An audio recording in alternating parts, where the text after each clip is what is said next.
ქალწულის ენერგია, ეს არის მეგობრებო მიწის ენერგია, ეს არის წვრილმანების, ეს არის რაღაცნაირად დალაგების, აი მოდით ისე რომ გითხრათ, მერკურის ენერგია შემოდის ქალწულთან და გონებას უკავშირებთ. ოღონდ არა ინფორმაციულ გონებას ტყუპურს, არამედ აი როცა მე რაღაცა ლოგიკურად, პრაგმატულად რაღაც მინდა დავალაგო და აქ ხდება ხოლმე გონების ზონაში ხდება გამრლევა ენერგიის პრაგმატიზმთან, აი მატრიცას რო ეძახიან, მაგალითად მათემატიკური მატრიცა, ან რაღაც მეცნიერებები, ან ელემენტარული ჯანმრთელობა რა არის, ხო? აქ ყველაფერი არის, უნდა იყოს დალაგებული. ამანი, აი ყველა პატარ-პატარა ორგანო ერთმანეთს ამუშავებს, ხო? იქ თუ ერთი გამოდის წყობიდან, ყველაფერი შეიძლება ნენელა გამოვიდეს წყობიდან. რატო შეიძლება ენერგეტიკულ ველში კონდეს ჯანმრთელობის პრობლემა ლილით ქალწულს, აქტიურ ლილით ქალწულს, თორე ყველას არ აქვს, რა თქმა უნდა ეს, მაგრამ აი ჯანმრთელობასთან დაკავშირებით ცოტა არის, ხო? ან აკვიატებები შეიძლება კონდეთ, რომ ვაიმე რამე არ დამემართო ჯანმრთელობაზე.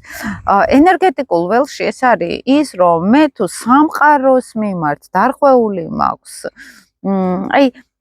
აი ეს ერთიან სურათში ვერ უყურებ სამყაროს და ვუყურებ მხოლოდ ნაწილ-ნაწილს, აქედან მოდის კონცენტრირება დეტალებზე, წვრილმანებზე, ხო? გადამეტებული კონცენტრირება, თორე აქ იმაში არ არის პრობლემა, რომ ჩვენ შეგვეძლოს.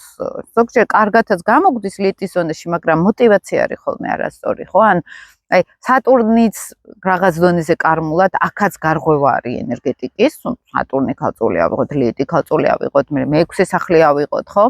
და როდესაც მე მთელ სურათში ვერ ხედავ სამყაროს და მხოლოდ უყურებ ციფრებში და მხოლოდ უყურებ დეტალებში, იქ ხდება ზედმეტი კონცენტრირება, შესაბამისად ზედმეტი ენერგიის მიწოდება რომელიღაცა რაღაც დეტალზე და ეს ენერგეტიკულ ველში ძალიან კარგად ისახება ჩვენს სხეულზეც, ჩვენ ჯანმრთელობაზეც.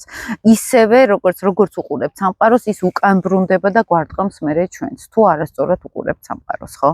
აი ამაში არის ხოლმე ლითი ქალწულების, მეექვსე სახლელების თუ რაღაც